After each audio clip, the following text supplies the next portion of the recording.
Happy Shitty Puppy! This is Melody Fletcher, and I explain the law of attraction to highly intellectual people in a way that actually makes some freaking sense.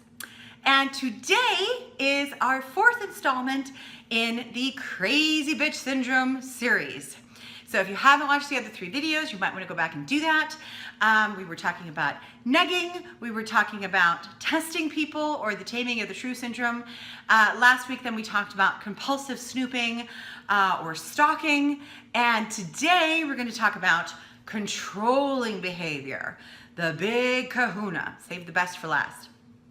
So just to recap, if you didn't see the other videos, crazy bitch behavior, the crazy bitch syndrome, is not just a female trait. It is men and women alike who can be befallen by this syndrome.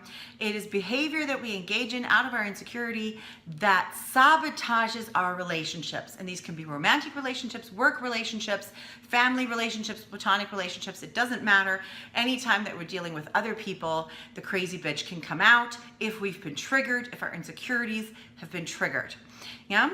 And so the fourth type of behavior that I want to talk about, the one that I want to address today, is controlling behavior. And what does that mean? It is when we do not treat the other person as an equal anymore, and we start going into dictator or controlling parent mode. So perhaps you do this with your partner, or your partner does it with you. Bosses can do this. Co-workers can do this. Family members definitely do this. And it's essentially where one person, and if you're, if you're befallen by the syndrome, if your crazy bitch is coming out, then you might treat the other person without even realizing it or without meaning to. You treat them more like a child who is messed up rather than as a partner or an equal or another adult. Okay, so what does that look like? Well, it looks like this. You don't give the other person the benefit of the doubt. You assume that they screwed up no matter what they did. What are you doing now? Oh my God. You assume that they're gonna screw it up. Well, I can't have them do this because they'll just mess it up. There's no respect in this type of behavior for the other person. There's no kindness, there's no compassion. And there's no self-awareness usually. Actually, there's no self-awareness whenever the crazy bitch comes out. The crazy bitch has no self-awareness. But what it's really caused by, is fear. And fear that things are not going to go well and that you'll be blamed. Fear that sometimes that the other person will leave, which causes you to become controlling, which is totally counterproductive because it drives people away. I could name 1,000 different fears, but those are sort of the 2 really, really, really big ones that seem to come up quite a bit. But yours might be unique to you. So you have some kind of fear, and that's causing you to become really controlling, and it can cause you to become kind of mean and disrespectful. Yeah? And by the way, people do this with their kids too, because being a good parent does not mean having to be a control freak. Guidance and control are not the same thing. So I have seen women do this with men. I have seen men do this with women. Bosses do this with employees. Colleagues do this with each other. Family members do it to each other. This is a really, really, really rampant one. And while you can't control the other person, because, what you want to say is, well, if they weren't such a fuck up, I wouldn't have to control everything. That's not helpful. What you want to do, is start taking a look at yourself and how you are viewing this person. Are you ever giving them the benefit of the doubt? So is your first reaction, what have they done now? Because maybe it didn't go the way that you thought it had to. Maybe they're doing it differently. You're messing it up. Maybe they're just doing it differently, which is okay. There's more than one road to Rome. Notice I didn't say there's more than one way to skin a cat, because that's horrible. Isn't that horrible? What a horrible saying. Anyway, went off on a little tangent there. So there's no compassion in the way that you're viewing them. Even if they did mess it up. Like, so what? Is that the end of the world? Maybe your partner did, talk with his hands and the coffee cup landed on the ground and shattered. So is your reaction, oh my God, you're always so clumsy, or whoops? I mean, shit happens. I mean, I've done that. So are you seeing yourself in them? Are you able to sort of say that could happen to me? Or is there sort of a placing above, taking on more responsibility? I have to do it because they can't. Are you making them weaker in your eyes? And believe it or not, this all comes from fear of some kind. The more fearful we are, the more controlling we get. And it can lead to some really nasty behavior.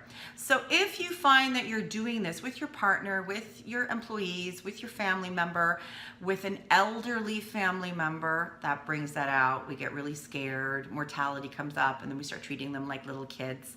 Super disrespectful.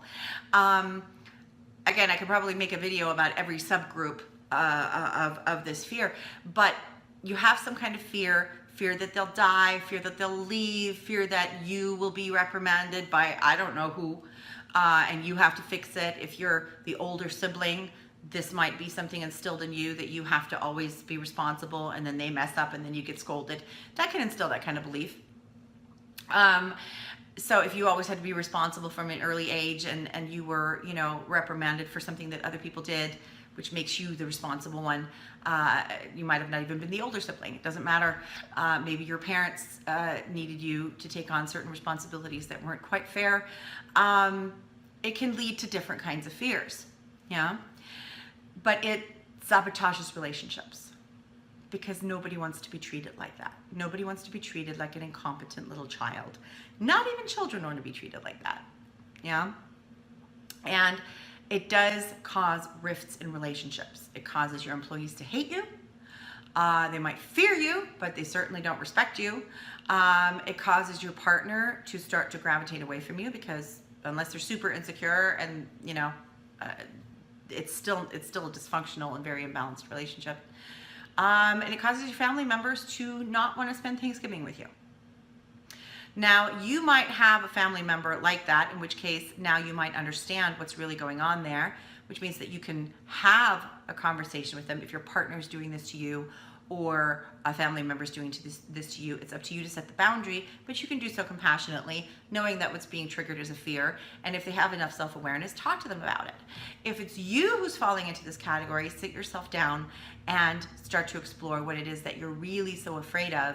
And also, understand just how counterproductive it is and how mean it is to be this controlling, yeah? And is there a better way for you to get what you want? We talked last week a little bit about becoming aware of what it is that you really want, and I think we talked 2 weeks about but asking for what you want, and that's why I structured this 4-part series this way, because the controlling aspect really encompasses a lot of that other stuff, a lot of those other messages. So if you haven't seen those other 3 videos, maybe you should go watch them as well. And that'll give you the whole picture on the crazy bitch syndrome. Again, we all have a crazy bitch inside us. I certainly do. And she used to come out all the time. And all of these, controlling behaviors that I just mentioned, I have been guilty of them in the past. So I speak from experience. It's not just my clients, although many clients have had control issues. Just about everybody has control issues of some kind. But I certainly was guilty of engaging in that kind of controlling behavior. And it made me not so nice to be around. It made me, the very first time I managed a restaurant, it was my first management job in San Francisco, and I was a crap manager. I will totally admit that. I was shitty at it. And one of the reasons was that I was super insecure, and I was afraid that I was going to be found out as a fraud. They would find out that I didn't know what I was talking about, even though I kind of knew what I was talking about a little bit, but just not to the degree that I thought I needed to. And so I tried to control everything, and I tried to be the one that knew everything because I couldn't let them know that I didn't know stuff that I had no way of knowing, but I still knew it. Didn't make me very popular, didn't make me very effective. And so I kind of had to learn the hard way that this just was not working. But I did pay attention, and I did become a little bit more self-aware, and I figured out that this behavior, that I wouldn't want to work for me. I wouldn't want to work for a manager like me. And I actually turned that around and became a really, really, really good manager. And it became, people management became one of my biggest strengths, because I was able to pay attention to what I was doing, why I was doing it, and turn that around. And certainly in relationships, the same thing. So it's that awareness and that willingness to take a look at yourself and why you're doing these things without judgment if you can. Don't beat up on yourself for this. Like I said, we all have a crazy bitch. It's just a defensive mechanism that comes out when our insecurities have been triggered. But by becoming aware of them and the underlying motivation, we can then start to soothe that, and then the crazy bitch goes back in her goddamn box. Okay? All right, so I hope that you've enjoyed this series on crazy bitch syndrome, crazy bitch behavior, and maybe you learned a few new terms along the way. Until next week, when we'll be talking about, I don't know, whatever comes to mind. Happy shiny puppy hugs, and thank you for bringing your light to the world. Bye.